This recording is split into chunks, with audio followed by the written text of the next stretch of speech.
Tonight on the Chillstream, Germany joins the chat. Sam Bankman-Fried's parents may be next on the chopping block. And just like that, diversity completely disappears. All of that and so much more coming back in 2 minutes.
All right, we are back. Welcome, everybody. Welcome to the show. Welcome to the Monday night chill stream. Don't forget to smash up that like button. It's important. And the more I say this, it's funny on other social media platforms.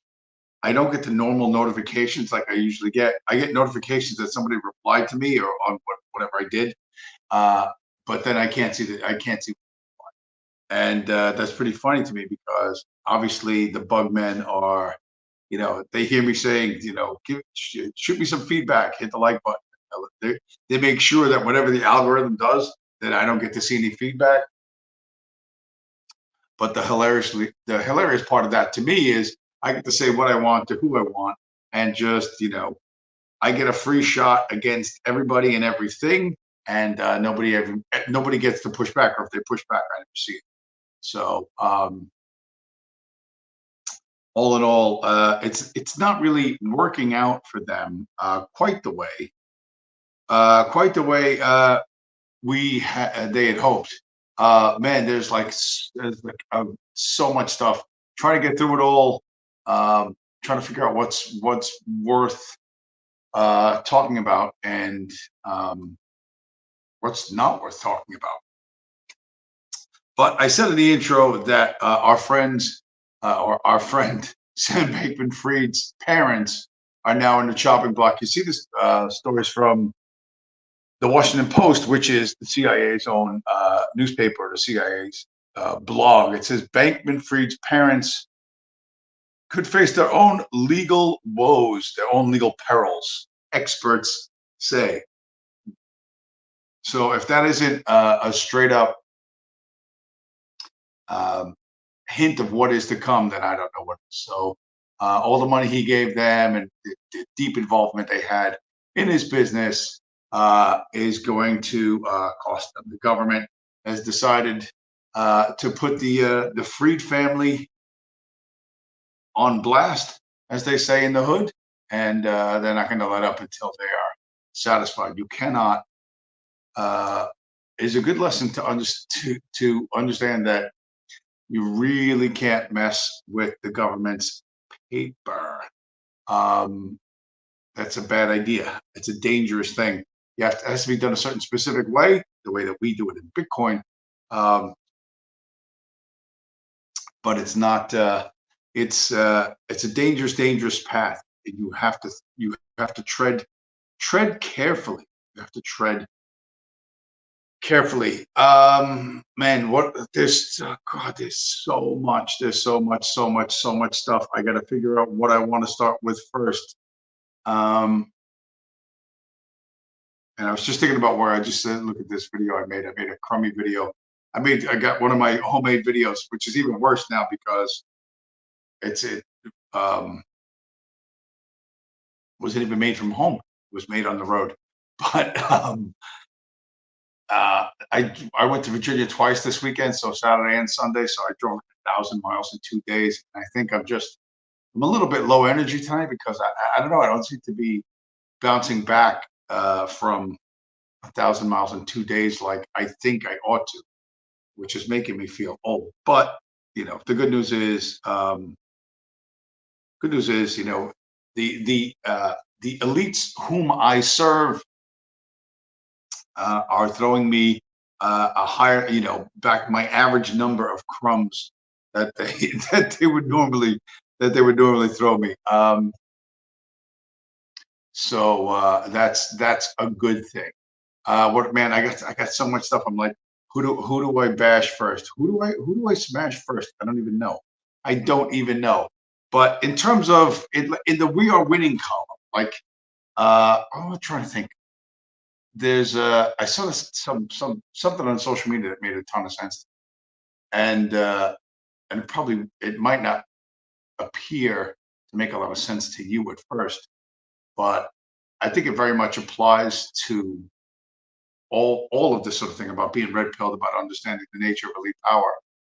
Um, some guy wrote that happiness starts when you stop romanticizing your sadness and your trauma. So if you think about elite power, you think about we're living in this world that's completely dominated by Zionists, right?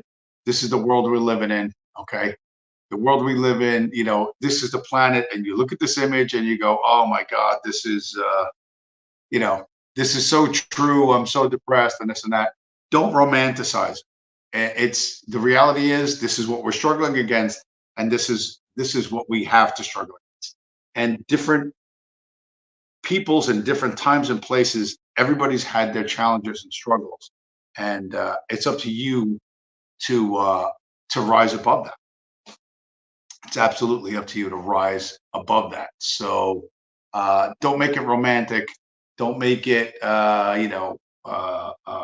emotional. Just understand everyone has a set of circumstances that have to challenge them, and then think about what you're going to do about it. It was one of the things, and I meant to talk about this so many times before.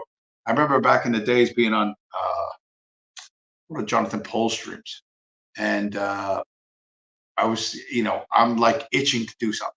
I want to do something. What do we do? What could be done? I'm the guy who went to Charlottesville. I did this. I did that. So I'm someone who feels like I need to do something about this, right? I'm not just going to sit there. You know, how do we fix this? What do we do to fix this? And you know, legally, of course, peacefully and legally, how do you fix it? And I remember that a lot of people were saying, I don't know, I think it was maybe Paul himself said like, well, listen, we're in the midst of a 500-year struggle, and this is don't calm your jets. Don't go running off half cocked. Virgil Doc, Purple Heart, welcome to the show, sir. And I remember when they, looking like in the chat or something the next day, and how many people were like, yeah, it's this enormous, gigantic struggle, and it'll never be done in our lifetime, and blah blah blah, this and that. And it was so defeatist and so passive that I just recoiled. And it was one of the things that I thought, man, I really got to get away from these whatever extreme right people or whatever they think they are. They're not very effective anti-communists. You know what I mean? They may be anti-communist somewhat, but they mostly just don't like Jews and blacks. But most of them are fine with communism. And that I can't I can't abide that. I cannot. I hate communism with a fucking unbridled passion, and anything I can do to destroy it, now that I understand that top to bottom, I'm going to do. That is to say, peacefully and legally. As long as it's peaceful and legal and within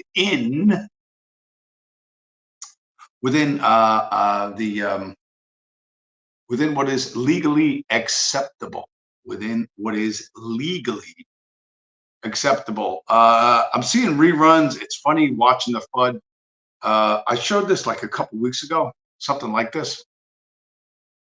Story about how the federal government or the Pentagon is worried that the Chinese are mining Bitcoin in Wyoming or something like that. So they recycled the story. Chinese Bitcoin mining operations raise U.S. national security concerns, and it listed the states that China's mining Bitcoin. So, they're all worried that that China is, the China ban on Bitcoin mining just became, new Bitcoin mines in America. And why does that matter? Because this is America is going further and further towards this really ugly and uncertain future where we are living in a communist country. I mean, I think I've made that about as clear as you could possibly make it, right? There's no way you can look at what's going on and not think, hey, we're 100% a communist country, right? This story from the Daily Huddle: 5,900,000 and change cash handouts incoming as U.S. state becomes new guaranteed income testing ground. I think that's Delaware. I think that's the state of Delaware. I didn't even bother reading it, but they're testing UBI, and then you'll be standing in Starbucks next to that welfare queen or whatever, or some other place, and this is the world you live in. And the question is, what could you possibly do about it? Well, what you do is you opt out. You decide, I'm going to do everything I can to destroy this, and not don't submit, don't give up everything. And there's people who've done that. There's something called the ghetto lottery, which, if you're familiar with black crime statistics, you know that sooner or later one of these good boys is going to take the room temperature challenge against the police, and it's going to become a thing, and then the city or whatever municipality will be sued for however many millions, tens of millions, and it's basically winning the ghetto lottery. But the ghetto lottery concept has expanded way beyond just catching some hot lead issued by some policy enforcer. This is a story. Thousands of people are reportedly lining up to have a portion of their skull removed and one of Elon Musk's brain chips implanted. So, people are, willing to let you drill a fucking hole in their head, right? In order to went the wrong way. In order to make money. That's how desperate people are. Okay. Elon Musk's startup has received FDA approval. Isn't that amazing? This guy seems to get every fucking thing he wants from any government anywhere on the planet. Automatically, he gets anything he wants. I wonder why that is. So part of it, because he's where is it? No, not that one. This was amongst this. This is from the Joe Rogan Experience, from a Joe Rogan podcast or whatever. This is an 8-second clip of Elon Musk saying the quiet part out loud. Know this, but the degree to which Twitter was simply an arm of the government was not well understood by the public. He just said the quiet part out loud. You're not supposed to mention that Twitter is in fact an arm of the government. Federico Vasconcelos, I trust the plan. Well, it's good that somebody, at least somebody trusts the plan. At least you have a plan to trust, right? Even if you borrowed it from who the plan trusted? Trump people? I can't remember.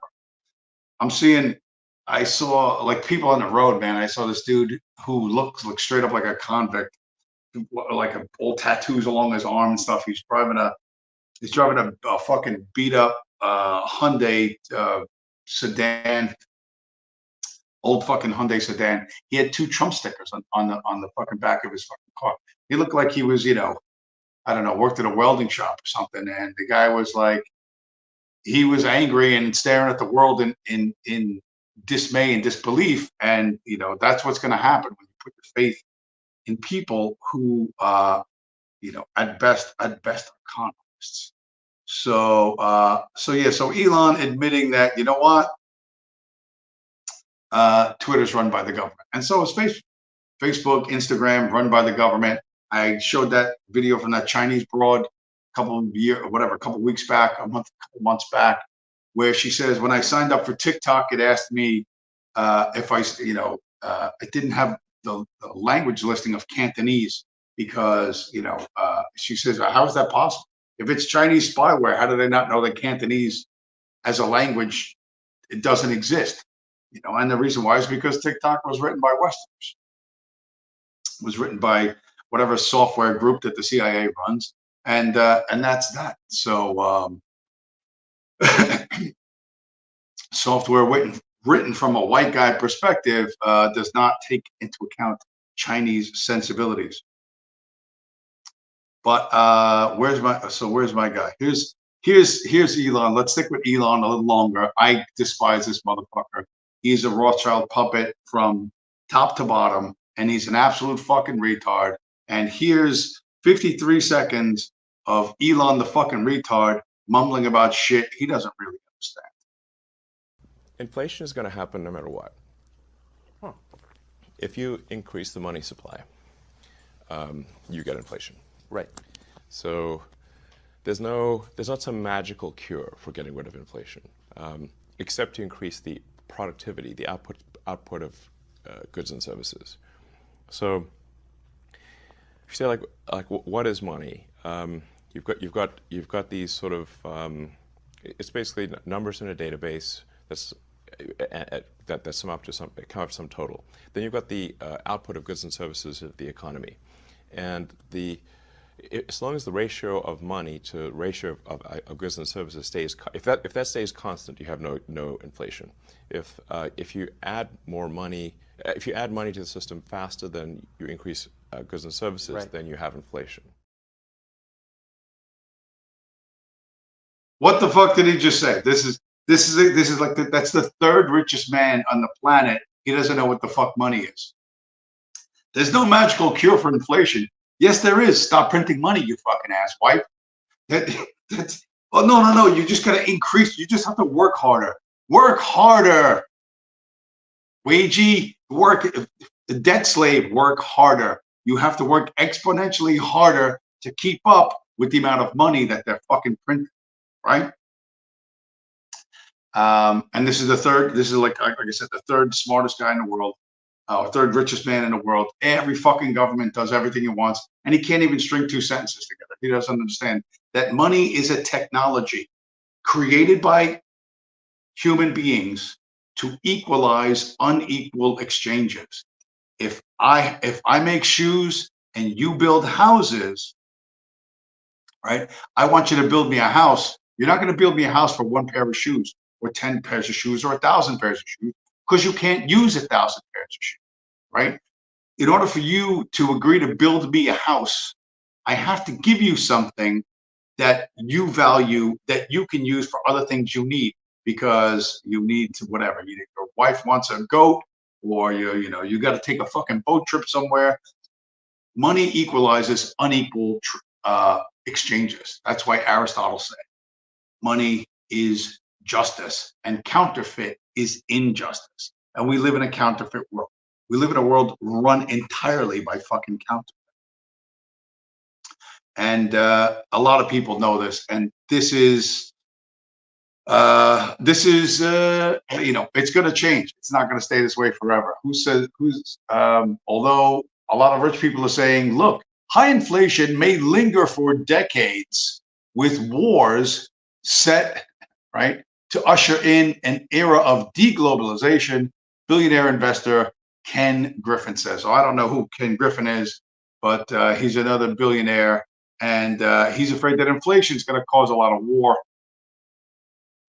and globalism is going to end. So we will. I don't know what's the negative part of globalization ending. We won't get cheap junk from China. Who needs fucking cheap junk from China, right?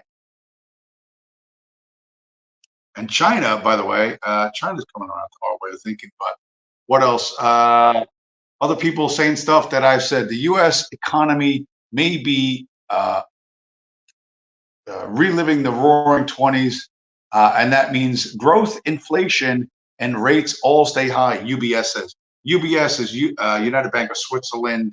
UBS Warburg Pincus, I think it's called. They are a very, very kosher bank from Switzerland. But we're winning, and we're going to continue to win. And the fiat world doesn't understand what's coming. They think, oh, we're just going to let this Bitcoin thing in, and we're going to take control over it, and we're going to make money on it. In Hong Kong, what are they doing? They're going to open their own crypto exchange so that wealthy Hong Kong Chinese can trade ETFs and crypto.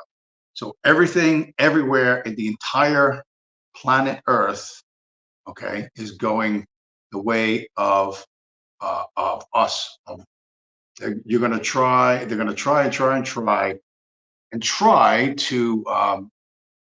match Bitcoin, and it ain't going to work. One of my favorite things in the last couple of weeks is watching Wall Street close on Friday and watching Bitcoin pump over the weekend. You know, Wall Street's gone out for drinks at 4 o'clock, and they're going to Smith and Walensky's to grab a steak or whatever they're going to do. And they think it's over, but this thing keeps moving outside of their control. This story, what is it? Deutsche Börse to launch, or Deutsche Börse to launch cryptocurrency exchange in 2024.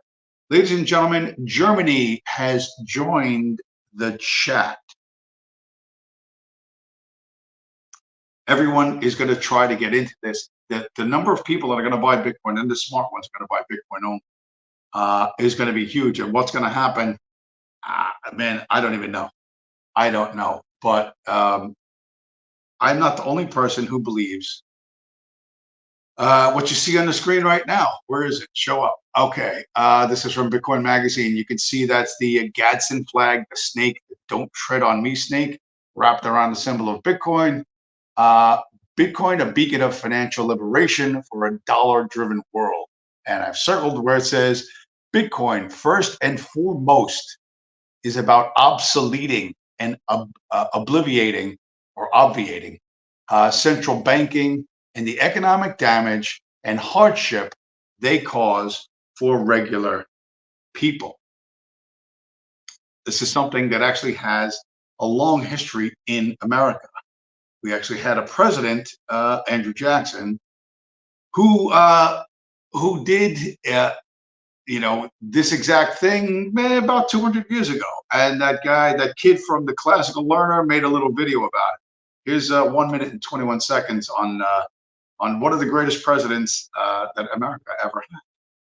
Andrew Jackson is one of the most important figures in American history, and all schools teach children is he was bad because the Trail of Tears. They don't teach that he was the last president to successfully take on the banks, that he not only balanced the budget, but he completely paid off America's debt, a debt that dated back to the War of 1812. And that also happens to be when General Andrew Jackson became a war hero after the Battle of New Orleans. But America was in debt after the war, so they granted a federal charter to the Second Bank of the United States. Federal charter, but privately owned, including by interest in the Netherlands, France, and England. What powerful family controlled the Bank of England? So General and now President Andrew Jackson took on these foreign banksters, and America loved him for it. Like he was the people's champion. He was beloved. He refused to renew their charter and transferred all federal deposits to state banks. And yeah, they took 2 shots at him, but the assassin missed and Jackson beat the man with his cane. But schools don't teach the truth about Jackson because they don't want Americans to know who the enemy is and what winning looks like. So they teach he was bad and hateful because they want to separate Americans from our roots. So it's us as parents that have to teach our children the history that really matters. And that's why I wrote the Cubs to Bears children book series. And that's why I started a homeschool company, classicallearner.com. I wrote those books. He makes some good videos. So, when I see stuff like that, I think this kid knows, like he knows, or at least I think he knows. He knows enough. But he's talking about Andrew Jackson, the assassination attempt on President Jackson at the time. They sent an assassin with 2 pistols. These were the old days single shot pistols. And both pistols misfired. Not 1, but 2. The guy's regular gun and his backup gun both misfired. And Jackson, even being an elderly dude, he had one of those walking canes. It's the 1800s. Everybody had a walking cane and whatever, those ridiculous high socks. And he just beat the dude. He beat the dude almost to death with his cane. So, and Andrew Jackson and Andrew Burr were 2 men cut from the same cloth. And so the attempts to keep America free economically, the struggle back and forth, you can see has been going on and on for quite some time, for like a really long time. And more often than not, we're kind of on the losing end of that. What was the other thing I wanted to show you? Where was the other thing? Oh, come on. Let me look. But Andrew Jackson, our guy, right? The problem, of course, with any one individual is that all people are weak and they can be compromised, right? And that happens to the best of people. It happens to the absolute best of people. Although when I say we're winning everywhere. Like this is a Twitter account. I don't know where this popped up, but I saw this. Somebody reposted this from Instagram.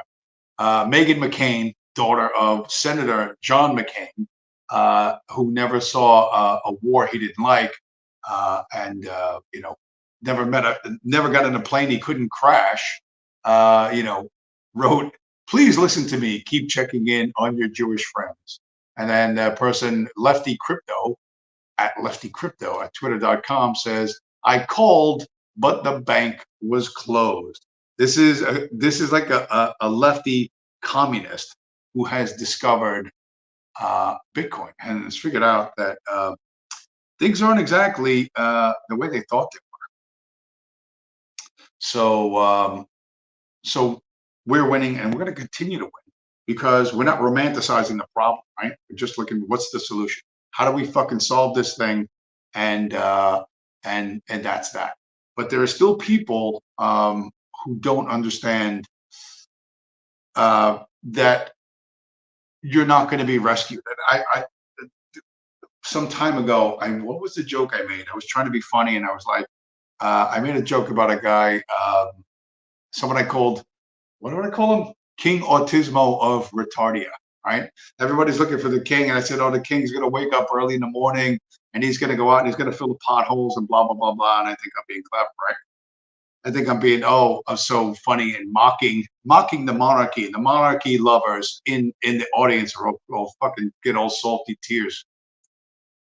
The problem for me trying to be funny is that it's more and more difficult to look at something and twist it in a way that it becomes absurd enough that people laugh.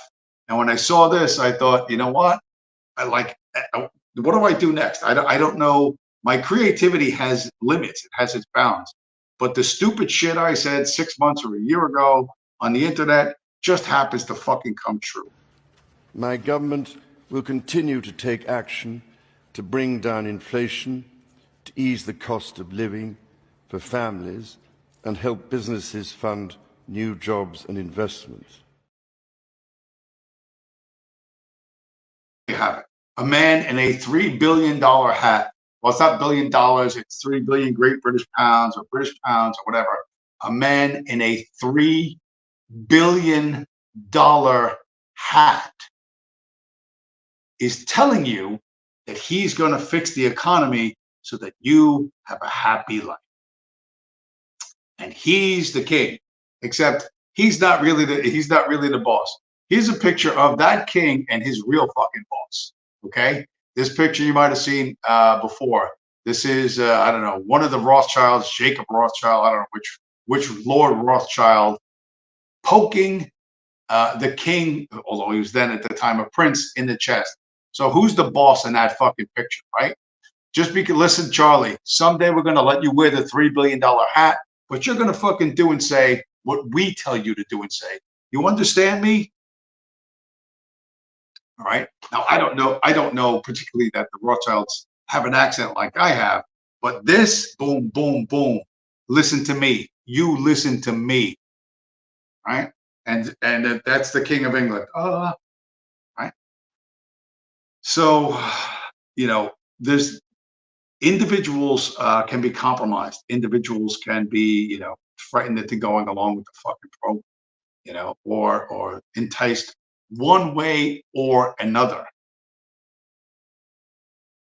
And that's why what we do and our solution is the only solution that works. Because one, there's too many of us for them to actually control. And two, once you can do anything out of their control, one little thing that's out of their control, you know, their power shrinks and shrinks and shrinks, and your ability to think, hey, what else could I do? Hey, what else could increases. But the current situation, you know, is still fucking bad. But for people who don't see decentralized money as a problem or as a solution to problems, explain to me what you're going to do about this little bit. This is like a 8 minute 29, 90-second clip of how everyone's making money off of turning fucking women and children into pink mist. In case you don't know who this lovely man is, his name is Rishi Sunak. He is the Prime Minister of Great Britain. So I'm going to be showing you why there's no way in hell that this guy is ever going to ask for a ceasefire, because him and his family are also banking off of this war. I introduce to you Gashapa, Rishi's wife and mother of two. So I got this off of The Guardian. You can see here that she is richer than the Queen, owns just as many houses. And no, not because she's married to the Prime Minister. The Prime Minister isn't that rich, okay? It's because her dad is a co-founder and owns shares in Infosys. Now, if you've been keeping up with what's going on, you probably already know, or you've heard, that Israel's going crazy on Gaza, not because of Hamas. It's actually because there's a bigger picture where all the white people come in and steal Gaza's gas. Now, just 6 days ago, the Zionists awarded gas exploration to a few companies. One of them is BP, which is British Petroleum. Stay with me, huh? And guess who signed a $1.5 billion deal with British Petroleum in May of this year? Infosys, Rishi's wife's company. Now you tell me, why in the hell would this guy ever try to put an end to what's happening in Gaza and ask for a ceasefire?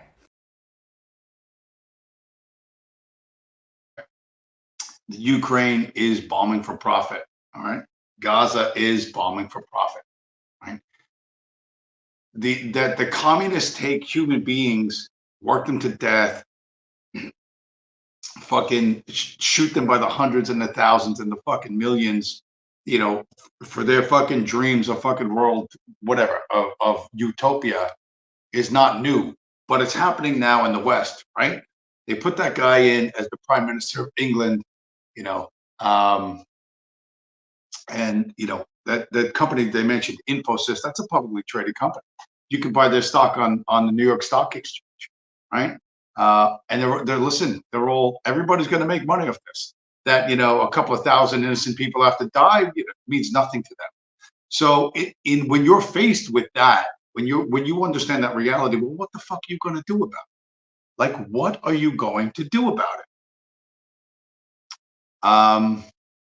There's not a whole lot you can do, because depending on the elites, I got that kid from Classical Learner back. We're going to go back to him for a minute and 14. And he's going to explain how George Washington, who I consider a profoundly flawed human being and not the hero a lot of people think he was, how George Washington just didn't really want to engage in this. 1798, George Washington received a letter in which he was asked about the Illuminati. Washington would write a reply in which he wrote, "I have heard much of the nefarious and dangerous plan and doctrines of the Illuminati," although he didn't believe that the Illuminati had successfully infiltrated Freemasonry. Washington would write a second letter on the Illuminati on October 24th, 1798, in which he acknowledged their plan to overthrow all government and religion. You could find these letters at the Library of Congress. Now, I'm not saying that the Illuminati or Freemasons control everything, but what I am saying is schools are completely irresponsible for discouraging kids to look into conspiracy theories, which is why I include it in my books. Because Freemasonry is a very real thing. The Council on Foreign Relations is a very real thing. The Bilderberg Group is a very real thing. World Economic Forum is a very real thing. The Illuminati, Skull and Bones, the Jesuits, and Zionism. And by discouraging young people from looking into these things, you are limiting their understanding of the world. It's why I write books on how the banking system was conquered, how information is controlled, the congressionally documented history of fake news, and not only our rights, but how they try to take our rights. Because we as parents can teach our kids how to be free thinkers. ClassicalLearner.com.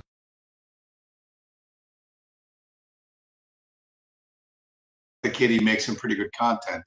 But the argument I would have with him is that simply knowing this stuff doesn't change anything, right? And there's no way to vote your way out of this. They're going to just make life impossibly hard, right? Elon Musk said you have to work harder to keep up with inflation. All I have to do is inflate the currency and all of your concerns will be gone. When I tell you that, you're going to die starving and homeless, that's because you're married to communism. You're in love with the fucking communist way of life. You have no opposition to it. And they'll fucking wipe you off the face of the earth when they're ready to. You open your mouth, you fucking complain too loud, and they will just make it all go away just by cranking out more fucking money and more fucking money and more fucking money, right? Israel just got an additional $14 billion in aid, right? Congress said, oh yeah, we're going to give that. Think about $14 billion. Think about how much money you make in a year, right? How much money you make in a year. How many years or how many lifetimes would you have to live in order to make $14 billion? If you lived 1,000 fucking lifetimes, you wouldn't come close to 14 billion. You probably wouldn't even come close to 1 billion. But, what do? They make a phone call and they go, hey, Jerome, hit the fucking button. Hey, Jerome, listen, Jerome, hit the fucking button. We print it digitally, so.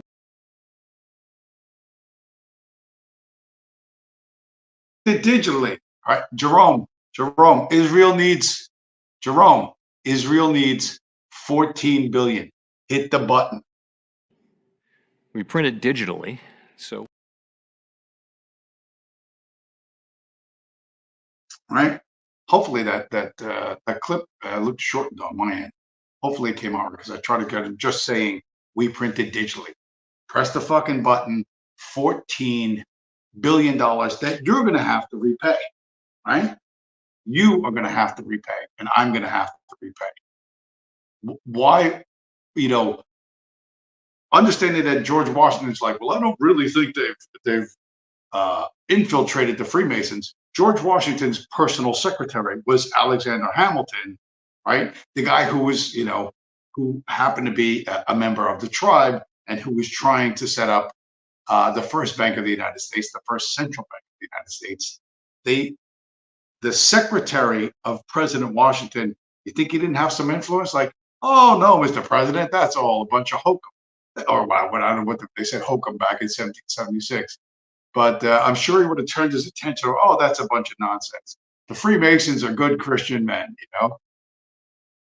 And Washington's like, yes, Alexander, yeah, I believe you. You know, by the way, take here, write down my memoirs. You know what I mean? There's a relationship of trust there, and I guarantee you, this guy worked in Washington fucking behind the scenes. So Washington didn't see it. Later presidents did see it. Aaron Burr saw it. Andrew Jackson saw it. But and though they tried to fight against it, ultimately we lost, right? In 1913, when the Federal Reserve was fucking created, that was it. We lost. You know, that instead of going getting trying to get the president on board, they just went into the side, went into fucking Congress, and they went into the legislative branch, and that's that. And now we live in a world where they basically, you know, control or heavily influence everything to such a degree that there's very little we can fucking do. Although you got to remember, these people are absolute fuck ups. I just showed you Elon Musk going money. Fucking what's he saying? There's a money with inflation, but there's no magic cure. Yeah, there's a cure. Stop printing money. Reduce the amount of money available. Okay, reduce the number of dollars so that each dollar has more value. Oh no, you can't do that. Why not? Why not? Right? You say we can fly to fucking Mars. Bullshit, we can't. You say, oh, we can fly to Mars. We can have fucking cars that run on battery power, blah, blah, blah, blah. Why can't we stop printing money? But these people are fuck ups, and they hate us. But we have kind of sort of figured this out. This was, I got this 53 seconds. This is one of the best fucking videos I've seen in a long ass fucking time. I may show it I may show it twice because you're gonna have to read the screen a little bit. But this is the new. This is in the intro. I said, you know, and just like that, diversity vanished, which is a line from this Army commercial.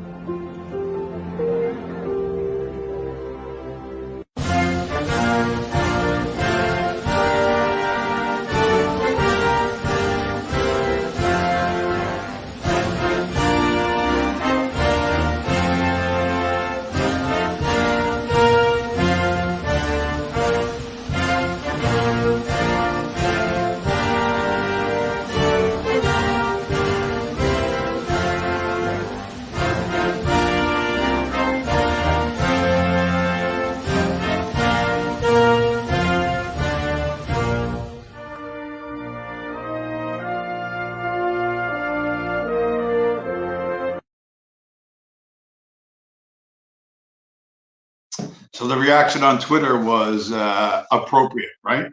Goy army, right? Not dying for Israel.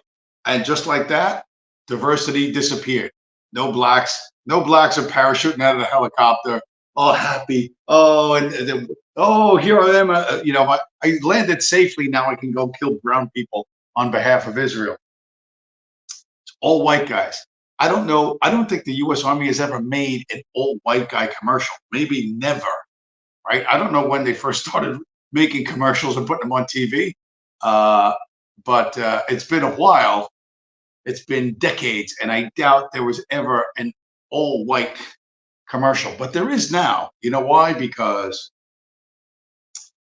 the Negroes and the Latinos and the queers and the women and the LGBTQs, they couldn't fucking take a fucking Boy Scout troop, right? You want something done, you gotta have the fucking guys who know how to shit gets done. But you know, the first messages were, you know, they openly despise us. Don't fight for those who openly despise you. They're not going to get anyone to join their little fucking adventure. They're just not going to get anyone to join their adventure. No white guys are going to go sign up to die for Israel, period, end of story. Their ability to project power militarily is severely compromised because we don't have the ground troops, and we're not gonna have the ground troops. All they can do is propagandize people, and the propaganda, as we know, is fucking nonstop. This is the thing. I mentioned this. A couple of weeks ago. When I drive back from Philly or Delaware or Baltimore or Virginia, one, driving up and down 95, they have this billboards with all the fucking propaganda.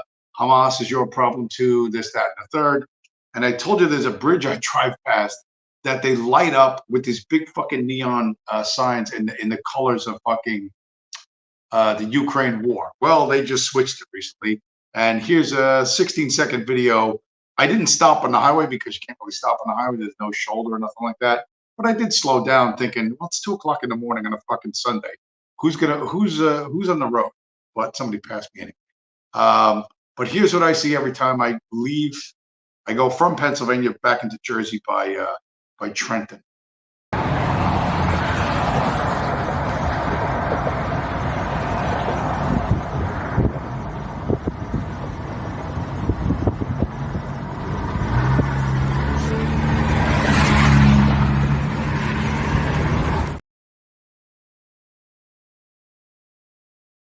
Right? There's giant fucking neon fucking, those letters are like, I don't know, 10, 12, 15 feet tall. And it's a crappy blurry video, of course, because I'm holding the phone with one hand while trying to drive with the other. But the sign says Trenton makes, the world takes. And right before that, I didn't catch the whole thing. Right before that, it was blue and yellow, which is the Ukraine war. And then you see it switch to blue and white, the colors of Israel. And I have to see that every fucking time I drive past that fucking bridge. You know, I'm at the point where I'm thinking, okay, I'm almost home. I'm almost in my home state. I'm almost in Jersey. I'll be home in, less than an hour, whatever, 45 miles to go or whatever, whoever the distance is from there. Like, and I'm just like coaching myself, like, and I'm like, don't look at the bridge. Don't look at the bridges. Every time I look across at the fucking bridge, every single time. I'm like, well, is the war in Ukraine still on? And I look and it's yellow and blue. And I'm like, okay, I guess the war is still going. I can't avoid this stuff, and neither can anyone else. So if they change the packaging on the McDonald's fucking wrappers, they light up buildings. There's a building in Camden, New Jersey that they light up either in the rainbow flag or the Ukraine colors, which I'm sure they'll have it blue and white in the future. We are constantly surrounded. We are living in the most gaslit fucking world you could possibly be living in. And there's only one solution. The solution is to take away their power. And their power comes entirely from banking. Like I was thinking, people talk about Jewish synagogues. These are like houses of subversion, right? Everywhere there's a synagogue, that's the house where all the subversives, the religious building where all the subversives get together and plan how they're going to screw over the local population, right? There's synagogues fucking everywhere. But the synagogues are a secondary symbol. They're second to the main driver because those buildings have to be built, right? And they need electricity and plumbing and whatever, and you have to pay taxes on them. Maybe they don't pay taxes because it's a religious thing. But someone has to build that synagogue. And where does the money come from? It comes from the fucking money printer, right? It comes from the fact that their co-ethnics literally own the money printer, right? And then have the synagogues, and then the Goy politicians have to go visit the synagogue, right? Or the delegation from the synagogue comes to the fucking Goy politician's office, and they read him the fucking riot act as to what it is they fucking want. And because they come with big donation checks, your local Goy politician does whatever the fuck those guys want. So the synagogues are a visible symptom, but they're not the actual cause. The driver is the fact that what we call money, the green pieces of paper we call money, is counterfeit, right? They print it with the fucking press of a fucking button, $14 billion, and you'll pay it back, and I'll pay it back forever, right? While the people you see on television make a fucking gazillion fucking dollars, right? They're gonna make a fucking gazillion dollars. You know, and nobody ever asked this. My favorite question. This I still got this kid on my phone. Here's the most important question you could possibly ask. I find it absolutely hilarious when people are like Trump versus Biden or this person versus. I'm like, it doesn't matter. Yeah. They're not the people who make the decisions anyways. Yeah. It's the people who control the money. Yeah. And the people who control the money are the central banks. Yeah. And guess who owns the central banks? Because it's not the government.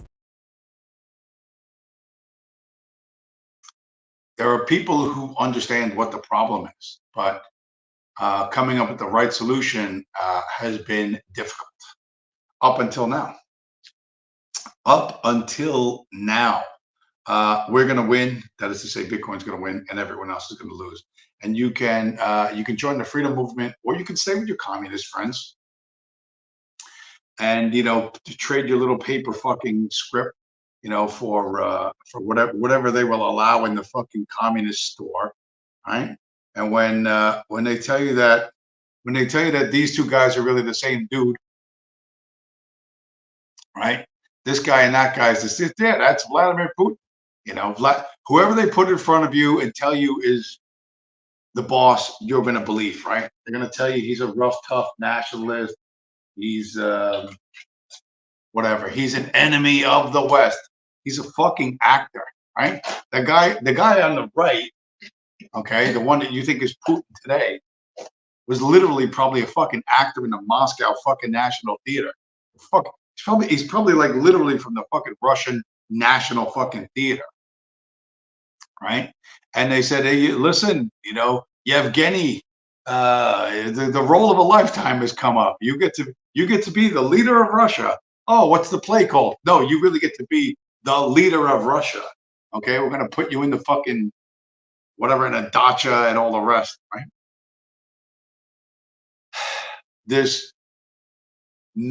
You're at best gonna waste your fucking life if you're waiting to be rescued, or at worst, you deserve to be mocked and derided mercilessly if you're waiting on the guy with the fucking $3 billion hat to come and improve your fucking life. There is I don't think I can present this any more clearly. I think to myself, am I fucking oversimplifying this, or am I not? How am I failing to communicate this idea? And I think I feel like I'm largely failing to communicate the fucking idea. But I will make it. I will outline it as distinctly as I possibly can. And you can sit there and wait for someone else to do something for you and hope that you are so deeply well loved that people will give you free shit, or that the free shit gravy train fucking never ends. But I promise you, there's people much more aggressive than you that aren't going to be they're going to be more aggressive and proactive in terms of what they want in life. And here's what these people look like.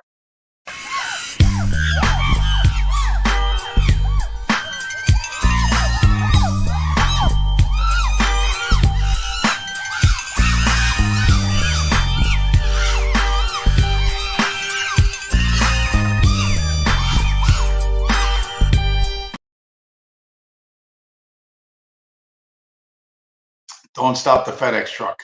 Don't stop. This is a bad neighborhood. Don't get stuck in traffic because they're just going to loot your truck. I don't know if you noticed anything about those future engineers and fucking rocket scientists, but kind of a consistent theme here. And you think, well, doesn't the state have the ability to fucking squash these people? Well, maybe they do, but they sure fucking ain't using it. Outside. Fuck the niggas. No, my boy outside.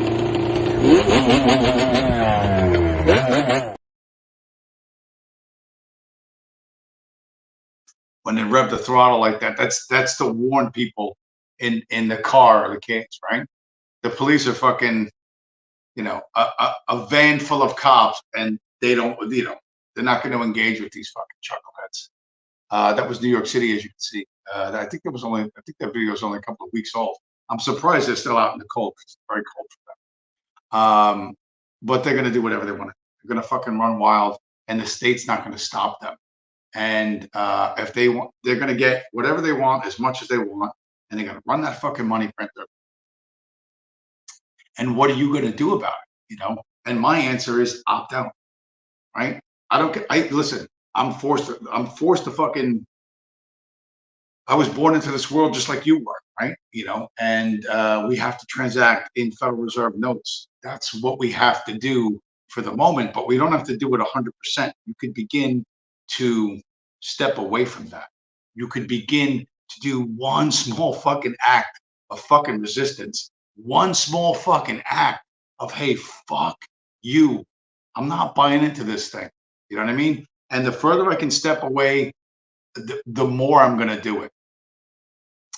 And there's no other thing you can legally do that's going to work for you. All right. Because you're guaranteed to end up like like every population that lived under communism. Shit's just going to get worse for you. And I don't understand why you would make that choice when it is entirely possible for you to make a different choice. I am confounded by that. Other than you're too comfortable, it's too easy. It's, you know, you're not guaranteed success or whatever. And in that case, whatever, man. Good luck to you. Best of luck to you. But we're gonna fucking keep winning. And if you choose to stay with your fucking your you know, international socialist masters, you'll get, quite frankly, what you deserve, because you know, I've made it as plain as I could possibly make it. You can't come here every week and go, well, gee, what did he really mean by that? Okay, what I mean by that is you're a fucking chump if you're waiting for this dude. My government will continue to take action to bring down inflation, to ease the cost of living for families, and help businesses fund new jobs and investments. Elon Musk knows there's nothing you can do about inflation, King Charles. King Charles, there's nothing you can do about inflation, but you just have to increase the productivity. Right? So, I mean, sleeping 8 hours in a night, Well, what is this? What kind of lazy bastard are you? You got to get up. You have to increase your productivity to the level of money printing, because we can't stop the money printing, right? We just cannot stop the money printer. Why not? Why can't we stop the money printer? We print it digitally, so Digital. Press the button. Jerome, press the button. Jerome, Israel needs 14 billion. Press the button. And you'll pay it back. You will pay it back. And that is, that's not something you really want to hear, but that's what's going to happen. You're going to pay it back, or your children will pay it back, or your grandchildren will pay it back. And I don't even have kids. I'm not married. I don't have fucking kids. Right? But I don't want to pay that fucking back.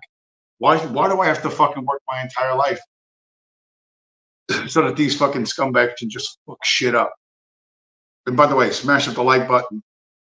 That way we can make the fucking bug men in the bug men who deny me my rightful social media feedback. We can make them work overtime. We can make them work harder. Hopefully, I will get them hitting the censor button hard enough that it hurts their finger and they have to call out from work, right?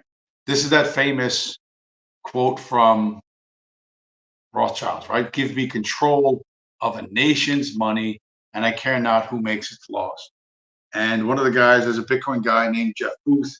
who wrote a book called The Price of Tomorrow, who's a brilliant fucking guy. He expresses it differently. He simply says, money is supraordinate to laws.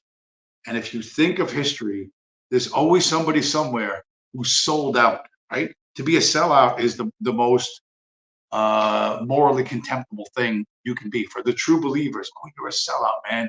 You're a sellout. Somebody betrays a circle of people who trusted them. They betray them for money, right? In the Bible, it was Judas, got his 30 pieces of silver, and has been, whether you believe that or you don't believe that.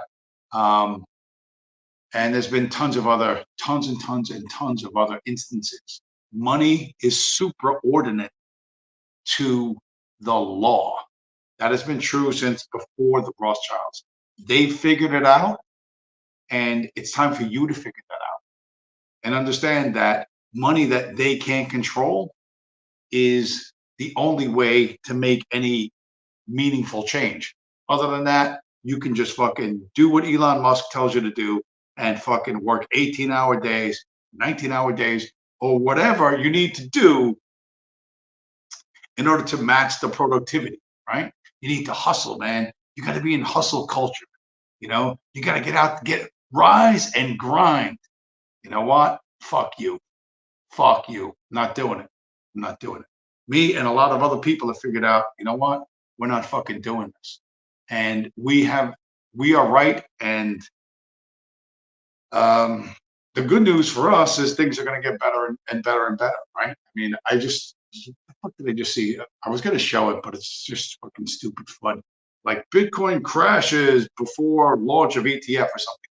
Yeah, we started out in January at 16,000, and we have crashed now down to 36,000 in a year. So yeah, we've crashed upwards 120%, right? And if you think that it's virtuous and noble of you to have less and be poor and allow yourself to be robbed, then I can't help it, right? There's nothing. You shouldn't even be here, right? But if you think, hey, you shouldn't fucking rob me. I don't want these people to fucking rob me anymore. If it kind of bothers you that there's a group that fucking robs you, and you'd like to kind of do something about it, you got to figure out what to do about it, right? And the answer to that is opt out, opt out, opt out. I cannot possibly make that any clearer, right? And this has been known since like fucking forever, right? Whatever you consider yourself, even wisdom has to yield to self-interest. Even wisdom must yield to self-interest. We are building things. We are building the future. And waiting for the dude in the expensive hat, or George Washington, or hoping, like the next president gets lucky like Andrew Jackson did, and guns don't fire, or the pistols misfire and he lives. Fingers crossed is not a real strategy. Like, oh boy, I hope it works out. That's not a real strategy. That's not what adults do. Anyway, with that, where am I? We got all kind of visitors. We got all kind of people. Make sure to smash the like button. Virgil Doc, Purple Heart, Federico, Vasconcelos, Judas Fly Chai, everyone that's lurking, and everyone's going to come on in the coming week. Thanks for stopping by, guys, and I will talk to you again next week. All right, click the outro music, James.